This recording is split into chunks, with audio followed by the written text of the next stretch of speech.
Hello students, स्वागत है आप सभी का आपके अपने चैनल गॉड क्लासेस पर।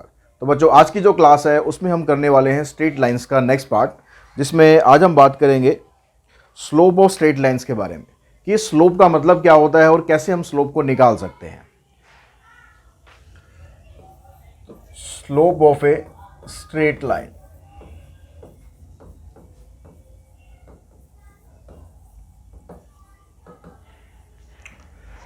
जब भी आप ग्राफ बनाते हो तो ग्राफ के अंदर आपने देखा होगा भाई दो एक्सिस होते हैं, एक वर्टिकल एक्सिस और एक हॉरिजॉन्टल एक्सिस। जो भी लाइन इस तरह से आप ड्रॉ करते हो उसको हम बोलते हैं हॉरिजॉन्टल लाइन। ठीक है। अब जो हॉरिजॉन्टल लाइन होती है, मान लो मैं कोई भी हॉरिजॉन्टल लाइन ड्रॉ करता हूँ तो इसके साथ जो एक्स एक्सिस है इसके साथ ये कोई भी एंगल इसका क्रिएट नहीं होता, कोई भी एंगल ये नहीं बनाती, इसको हम बोलते हैं हॉरिजॉन्टल लाइन। और अगर हम इसको बोला हमने हॉरिजॉन्टल लाइन, और एक दूसरी सिचुएशन ये होती है कि अगर आप लाइन ड्रॉ करते हो ऐसे वाई एक्सिस के पैरेलल तो इसको हम बोलते हैं पैरेलल लाइन और वर्टिकल लाइन। और कुछ लाइंस ऐसी होती हैं जो ना तो हॉरिजॉन्टल होती हैं ना वर्टिकल लाइंस होती हैं, वो ऑब्लिक लाइंस होती हैं, उनको हम इस तरह से डिनोट करते हैं। तो ये ऑब्लिक लाइन क्या करती है, एक्स एक्सिस और वाई एक्सिस दोनों को ही क्रॉस करती हुई जाती है, इसको बोलते हैं ऑब्लिक लाइन। अब यहाँ पर जो स्लोप का कंसेप्ट है वो क्या कहता है कि अगर आपके पास कोई एक लाइन आपने बनाई, ये मान लो आपका एक्स एक्सिस है और ये वाई एक्सिस है। अगर आप एक लाइन ड्रॉ करते हो, अब ये लाइन एक्स एक्सिस के साथ जो एंगल आपको देखना है ना, इसका ये एक्स एक्सिस के साथ देखना है with the positive direction of x axis. ठीक है, इस पॉइंट के हिसाब से हम देखेंगे कि जो पॉजिटिव डायरेक्शन है ये तो इसकी इधर है, जो नेगेटिव डायरेक्शन है वो इधर है। तो पॉजिटिव डायरेक्शन के साथ जब एक एंगल क्रिएट करती है और डायरेक्शन इसकी एंटी क्लॉकवाइज होनी चाहिए, एंगल की एंटी क्लॉकवाइज डायरेक्शन, तो यहां पर एक एंगल बनता है थीटा। इसकी हेल्प से हम निकालेंगे इसका स्लोप। अगर मतलब सिंपल लैंग्वेज में बात करें, स्लोप का मतलब क्या होता है, स्लोप का मतलब होता है ढलान। ठीक है, कहीं पर आपका जैसे एक हॉरिजॉन्टल लेवल है, अगर मैं इस पेन को ऐसे लेता हूं तो ये इसका स्लोप हो गया। जैसे आप वो स्लाइड झूलते हो तो वो क्या होता है, एक तरह से स्लोप होता है। जब हम किसी माउंटेन पे चढ़ते हैं वो क्या होता है, एक स्लोप होता है। तो वो जो स्लोप यहाँ पर क्रिएट करता है, जितना ये एंगल बढ़ता जाएगा स्लोप लाइन का उतना ही बढ़ता जाएगा, और जितना ये एंगल कम होगा लाइन का स्लोप जो है उतना ही कम होता जाएगा। तो अब स्लोप हम निकालेंगे कैसे, अगर आपको एंगल दे रखा हो तो स्लोप निकालने का तरीका आएगा हमारे पास, थोड़ा सा यहाँ पर ट्रिग्नोमेट्री यूज होगी। स्लोप का फार्मूला होता है टेन थीटा। ठीक है, अब यहाँ पर ट्रिग्नोमेट्री, अप्लाइड मैथमेटिक्स का जो सिलेबस है उसके अंदर ट्रिग्नोमेट्री तो है नहीं, लेकिन थोड़ा सा बहुत एक दो अगर आ जाता है क्वेश्चन, तो जो टेन थीटा की जो वैल्यूज़ है ना, 0 डिग्री, 30 डिग्री, 45, 60, जो इसमें यूज़ होने वाली है मैं आपको बता दूंगा। वैसे मोस्ट प्रोबेबली जो ट्रिग्नोमेट्री के क्वेश्चन है वो उसमें नहीं आएंगे। स्लोप निकालने का एक और तरीका होता है, उसको भी हम सीखेंगे यहाँ पर। अब यहाँ पर जैसे हमने अभी भी देखा कि जो स्लोप जब हम बनाते हैं, अगर वर्टिकल लाइन होगी तो जो थीटा बनेगा, अगर लाइन वर्टिकल होगी, ऐसे ये लाइन वर्टिकल होगी तो यहाँ पर एंगल जो बनेगा ये 90 डिग्री का एंगल बनेगा। और जो 1090, अगर आप लोगों को ध्यान हो, 1090 होता है नॉट डिफाइंड, यानी अगर इसका थीटा 90 डिग्री होगा तो हम कहेंगे भाई स्लोप जो है वो नॉट डिफाइंड है। ठीक है,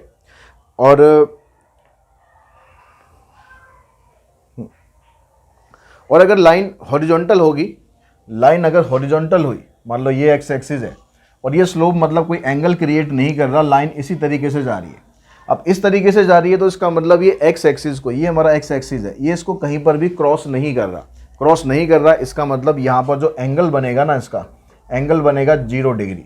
तो यहाँ पर हम कहेंगे जो स्लोप है वो 0 के बराबर है। यहाँ पर हम कहेंगे स्लोप नॉट डिफाइंड है, पॉसिबल नहीं है निकालना। यहाँ पर हम कहेंगे स्लोप इसका 0 है, क्योंकि यहाँ पर कोई भी एंगल क्रिएट नहीं हो रहा। मतलब हॉरिजॉन्टल लाइन होगी तो स्लोप 0 है, और वर्टिकल लाइन होगी तो स्लोप नॉट डिफाइंड है। ठीक है, और स्लोप निकालने का एक और तरीका अगर हम देखें, उससे पहले मैं आपको टेन थीटा की जो वैल्यूज इसमें आपको यूज़ करनी है, मैं वो वैल्यूज़ आपको बता देता हूँ। कम से कम वो वैल्यूज़ आप याद ज़रूर कर लेना। tan 0 डिग्री, tan 0 0 होता है, tan 30 डिग्री 1/√3 होता है, टेन 45 डिग्री 1 होता है, और टेन 60 डिग्री √3 होता है, टेन 90 डिग्री ये होता है नॉट डिफाइंड। ठीक है, मेन तो यही वैल्यू होंगी, कुछ वैल्यूज ऐसी होंगी जो सेकंड क्वाड्रेंट, अब ये क्वाड्रेंट वाड्रेंट का सिस्टम अप्लाइड मैथमेटिक्स में हमने नहीं पढ़ा है, तो जो मैं वैल्यूज़ आगे यूज़ करूँगा उन वैल्यूज़ को आप याद कर लेना, बस इतना ही करना है, इसमें ज़्यादा कुछ पंगा है नहीं। ठीक है, अब इसमें दूसरी बात आती है कि अगर एंगल ना दे रखा हो, एंगल ना दे रखा हो जो कि हमारे सिलेबस का पार्ट होगा, क्योंकि हमारे सिलेबस में ट्रिग्नोमेट्री नहीं है, अप्लाइड मैथमेटिक्स में ट्रिग्नोमेट्री नहीं है, तो अगर एंगल नहीं दे रखा होगा तो हम स्लोप कैसे निकालेंगे। तो ये आपके पास एक्स एक्सिस और वाई एक्सिस आ गया। अब स्लोप निकालने के लिए हम यहाँ पर क्या करते हैं, ये जो दो पॉइंट है ये x1 y1 और ये दूसरा पॉइंट होगा x2 एंड y2, इन दोनों की हेल्प से हम स्लोप निकालेंगे। तो स्लोप का एक और फार्मूला यहाँ पर क्या बना, जब आपको दो पॉइंट दे रखे होंगे y2 minus y1 divided by x2 minus x1। अब ये फार्मूला आता कहाँ से, ये फार्मूला भी आता टेन थीटा से ही है।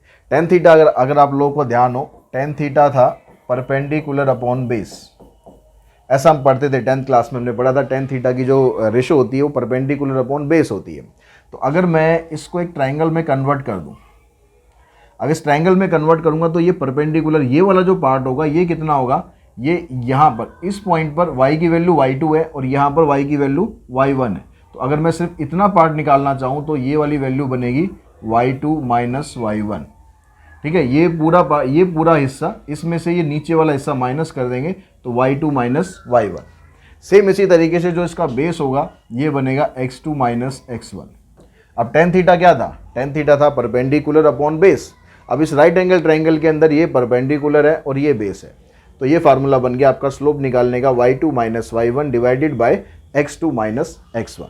तो इस तरीके से आप स्लोप निकाल सकते हैं।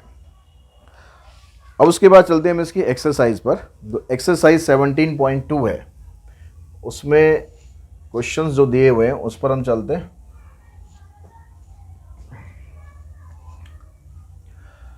एक्सरसाइज 17.2 फर्स्ट क्वेश्चन में कहता है find the slope of the line passing through the point. दो पॉइंट आपको दे रखे हैं और यहाँ से जो लाइन पास कर रही है उसका स्लोप आपको फाइंड करना है। तो अगर हम फर्स्ट पार्ट की बात करें तो इसके अंदर स्लोप अगर हम निकालेंगे, स्लोप को हम नॉर्मली डिनोट करते हैं m से। तो यहाँ पर ये x1 है, ये y1 है, ये x2 है, ये y2 है, तो हम ये वाला फार्मूला लगाएंगे y2 minus y1 divided by x2 minus x1। तो y2 की वैल्यू यहाँ पर है 9 माइनस y1 की वैल्यू है यहाँ पर -3 डिवाइडेड बाय x2 माइनस ये हो गया आपका x1। तो 9 प्लस 3 ये 12 आ जाएगा, नीचे से -7 आ जाएगा, स्लोप बन गया इसका 12 अपॉन -7। ठीक है, उसके बाद जो इसका सेकंड पार्ट है इसमें भी आपको ऐसे ही करना है, स्लोप निकालना है। तो ये y2 हो गया 2 और ये ऑलरेडी माइनस है तो माइनस माइनस प्लस हो जाएगा, जैसे यहाँ पर हुआ था। नीचे आ जाएगा -6 -0 -6 -0, तो 6 अपॉन -6 इसका स्लोप आ गया -1। तो इस तरीके से अगर पॉइंट आपको दे रखे हैं तो स्लोप आप डायरेक्टली इस तरीके से निकाल सकते हैं। बाकी के दोनों पार्ट आप खुद कर लेंगे। नेक्स्ट क्वेश्चन पे चलते हैं। अब यहाँ पर कहता है what is the slope of a line which is parallel to. अगर लाइन x एक्सिस के पैरेलल है तो x एक्सिस के पैरेलल यानी हॉरिजॉन्टल लाइन है, तो हॉरिजॉन्टल लाइन में क्या होता है, स्लोप 0 के बराबर होता है। अभी डिस्कस किया था ना, स्लोप 0 के बराबर होता है। और y एक्सिस अगर होगा, अगर y एक्सिस के पैरेलल लाइन होगी तो मतलब वर्टिकल लाइन होगी, वर्टिकल लाइन मतलब 90 डिग्री का एंगल बनेगा, तो उसका स्लोप पॉसिबल नहीं है, उसका स्लोप आ जाएगा not defined. Find the slope of a line whose inclination is. अब यहाँ पर एंगल दिया हुआ है, तो एंगल दिया हुआ है तो हमारे पास स्लोप का जो फार्मूला था वो था tan थीटा। तो फर्स्ट पार्ट में अगर हम कहेंगे स्लोप की जो वैल्यू है वो आएगी tan 30, तो tan 30 की वैल्यू होती है 1/√3, यानी ये आपका स्लोप आ गया। सेकंड पार्ट में एंगल कह रहा है ये tan 120। अब ये जो tan 120 है ना, ये सेकंड क्वाड्रेंट में चला जाता है, तो क्वाड्रेंट वाला सिस्टम वो सब आप लोगों ने नहीं करे, तो आप इनकी वैल्यू याद कर लेना डायरेक्टली। 120 की वैल्यू होती है -√3 और यहाँ पर 10 आपको 35 दिया हुआ है, tan 135 की वैल्यू होती है -1। ठीक है, और अगर हम इसके अंदर अगर आपके पास कहीं पर 150 की वैल्यू पूछ ले तो ये होती है -1/√3। ये 3 वैल्यूज़ आप याद कर लेना अलग से, जो आपने 10th क्लास में नहीं पढ़े थे, ये वाली वैल्यूज़ ये याद कर लेना। अगर पूछ लेता है कहीं बाई चांस कहीं यूज़ हो जाता है क्वेश्चन, तो आप इस तरीके से सॉल्व कर लेना, ठीक है। और 90 डिग्री होता है तो यहाँ तो नॉट डिफाइंड होता है, तो यहाँ तो स्लोप इसका निकलेगा ही नहीं, यानी चौथे पार्ट में स्लोप पॉसिबल नहीं है।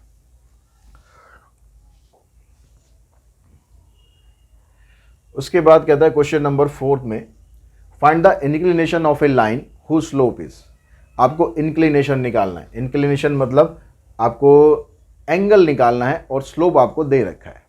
तो जहाँ जहाँ पर वैल्यू नेगेटिव है वहाँ पर आपकी जो वैल्यू आएगी ना, आपकी वैल्यू नहीं मतलब इसकी थीटा की जो वैल्यू आएगी वो 190 डिग्री से ज़्यादा आएगी, मतलब सेकंड क्वाड्रेंट में आएगी। अब यहाँ पर जैसे 1/√3 है, 1/√3 कहाँ पर होता है? 30 डिग्री पर होता है, तो थीटा इसमें आ जाएगा 30 डिग्री। टेन थीटा की वैल्यूज़ देखनी है बस आपको। 1 कहाँ पर होता है? 45 डिग्री पर होता है, तो थीटा यहाँ पर 45 आ जाएगा। थर्ड में -1 अभी बताया था मैंने आपको, ये होता है 135 पर। फोर्थ √3 है, √3 होता है 60 डिग्री पर। और फिफ्थ में -√3 है, तो -√3 कहाँ पर था? अभी हमने किया था, कितना एंगल था? 1 -√3, ये था आपके पास 10 120 पर, और 0 0 पर ही होता है, ठीक है। तो ये आपके आंसर आ जाएंगे। उसके बाद नेक्स्ट क्वेश्चन पे चलते हैं। क्वेश्चन नंबर 5 में कहता है कि line passes through the point this and this. एक लाइन इन दोनों पॉइंट से पास कर रही है। आगे कहता है does it make an acute angle with the positive direction of x axis. अब ये लाइन क्या positive direction of x axis के साथ एक्यूट एंगल बनाएगी?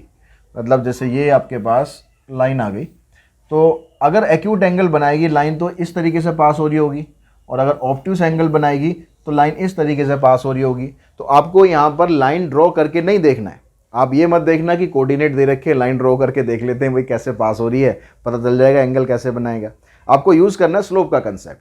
अगर स्लोप पॉजिटिव आएगा तो 90 से कम बनाएगी, अगर स्लोप नेगेटिव आएगा तो 90 से ज़्यादा बनाएगी। तो यहाँ पर उसके लिए हम क्या करते हैं? स्लोप निकाल लेते हैं। स्लोप निकालते हैं y2 - y1, -5 में से इसको माइनस करेंगे, ये ऑलरेडी माइनस है तो प्लस हो जाएगा। यहाँ से -2 -4, तो ऊपर से आ गया 1, नीचे से आ गया -6, तो स्लोप यहाँ पर नेगेटिव आ रहा है। तो स्लोप नेगेटिव है, इसका मतलब ये एंगल जो होगा एक्यूट एंगल नहीं बनेगा, ऑब्ट्यूस एंगल बनेगा। So it is not an acute angle. Acute तभी बनेगा जब स्लोप आपका पॉजिटिव आएगा, ठीक है। उसके बाद नेक्स्ट क्वेश्चन है क्वेश्चन नंबर 6 में कहता है determine x so that 2 is the slope of the line through the point this and this. आपको x की वैल्यू बतानी है। अगर 2 क्या है यहाँ पर? 2 इस लाइन का स्लोप है, तो वही स्लोप आप इन दोनों पॉइंट से स्लोप निकाल दो, और स्लोप की वैल्यू आपको 2 के बराबर दे रखी है। यानी मैं वहां से स्लोप निकालूं तो आएगा 3 - 5 and x - 2 is equals to, यहाँ पर आ जाएगा स्लोप की वैल्यू 2। ये हमने पॉइंट से स्लोप निकाला और क्वेश्चन के अंदर उसने स्लोप दे रखा था हमें 2, वो हमने इसके बराबर पुट कर दिया। अब यहाँ से इसको क्रॉस मल्टीप्लाई करेंगे तो -2 इक्वल्स टू 2x - 4। अब इसको इधर ले आओ, 2 हो जाएगा, और इसको सॉल्व करके x की वैल्यू निकालेंगे तो x की वैल्यू आ जाएगी 1।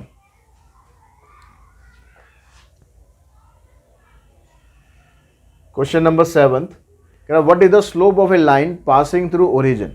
स्टेटमेंट ध्यान से पढ़ना समझना कि what is the slope of a line passing through origin and the mid point of the line segment joining the point this. मतलब एक लाइन सेगमेंट है जो इन दोनों पॉइंट से ज्वाइन कर रहा है, और हमें स्लोप किस लाइन का बताना है? हमें उस लाइन का स्लोप बताना है जो लाइन ओरिजिन से पास कर रही है और इन दोनों लाइन सेगमेंट, इन दोनों पॉइंट से जो लाइन सेगमेंट बना है उसके मिड पॉइंट से पास कर रही है। मतलब एक तो लाइन हमारी इस पॉइंट से पास कर रही है, उसके अलावा ओरिजिन से पास कर रही है। तो ओरिजिन से पास करने का मतलब है कि यहाँ तो कोऑर्डिनेट हो गए 0 0। अब हमें इस लाइन का स्लोप फाइंड करना है। तो इस लाइन का स्लोप फाइंड करने के लिए आपको ये वाला पॉइंट फाइंड कर लेना है जो कि इसका मिड पॉइंट होगा। तो यहाँ पर इसका नाम आप कुछ भी दे दो। अब यहाँ पर हम बताते हैं कि P इसका मिड पॉइंट है, P is mid point of AB। अब इसके कोऑर्डिनेट निकाल लेते हैं। अगर मिड पॉइंट है तो कोऑर्डिनेट कैसे निकलेंगे, कोऑर्डिनेट ऑफ P, उसके लिए लगा देते हैं मिड पॉइंट फार्मूला जो लास्ट एक्सरसाइज में किया था। तो 2 प्लस में 3, 2 plus 3 upon 2 minus 5 plus 2 upon 2। तो इसका कोऑर्डिनेट आ गया 5 अपॉन 2 और माइनस 3 अपॉन 2। ये कोऑर्डिनेट आ गए P के। अब ये जो लाइन आपके पास है ना OP, इसका बताना है आपको स्लोप। अब इसका स्लोप निकालने के लिए आपके पास 2 पॉइंट तो हो ही गए, एक पॉइंट ये हो गया, एक पॉइंट ये हो गया। इसको y2 ले लेते हैं, y2 minus y1 x2 minus x1। इसमें से आप इसको माइनस करोगे तो माइनस 3 अपॉन 2, यहाँ से 5 अपॉन 2, 2 से 2 कैंसिल, इसका स्लोप आ गया माइनस 3 अपॉन 5। तो बच्चों इसी क्वेश्चन के साथ ही ये जो एक्सरसाइज है वो हम फिनिश करते हैं। ज़्यादा लंबी एक्सरसाइज नहीं थी। आई होप कि आप लोगों को समझ में आई होगी किस तरह से आपको स्लोप निकालना है। अगर आपको एंगल्स भी दे रखे हैं तो जो एंगल मैंने बताए वो आप एटलीस्ट कम से कम याद कर लो। अगर बाई चांस गलती से टीचर दे भी देते तो आप इजीली स्लोप की वैल्यू निकाल सको, या कहीं आगे आपको जब क्वेश्चन आप करोगे और हायर स्टडीज़ करोगे वहाँ पर आपको भी कई बार यूज़ करना पड़ेगा, तो वहाँ पर भी आपके काम आएगा। और साथ ही अब एंड में ये और ज़रूर कहना चाहूँगा कि चैनल अगर आपको पसंद आ रहा है तो अपने दोस्तों के साथ भी शेयर कीजिए चैनल को, या जिसको नीड है चैनल की, अभी तक अप्लाइड मैथ्स का कंटेंट के लिए वो परेशान है, तो उनको भी चैनल पर लेकर आइए। जैसे आप लोग अभी चैनल पर हैं उसका फ़ायदा उठा रहे हैं, तो वो लोग भी पूरा इसका फ़ायदा उठा सके। और अभी तक भी अगर स्टूडेंट ऐसे हैं जो चैनल तो देख रहे हैं, पसंद भी कर रहे हैं, लेकिन अभी तक सब्सक्राइब नहीं करा है तो भाई सब्सक्राइब ही कर लें, बेल आइकन को भी प्रेस करके रखें ताकि आगे आने वाले वीडियोज़ भी आपको कंटिन्यूसली मिलते रहें। तो आज की इस वीडियो में इतना ही। Thanks to all of you.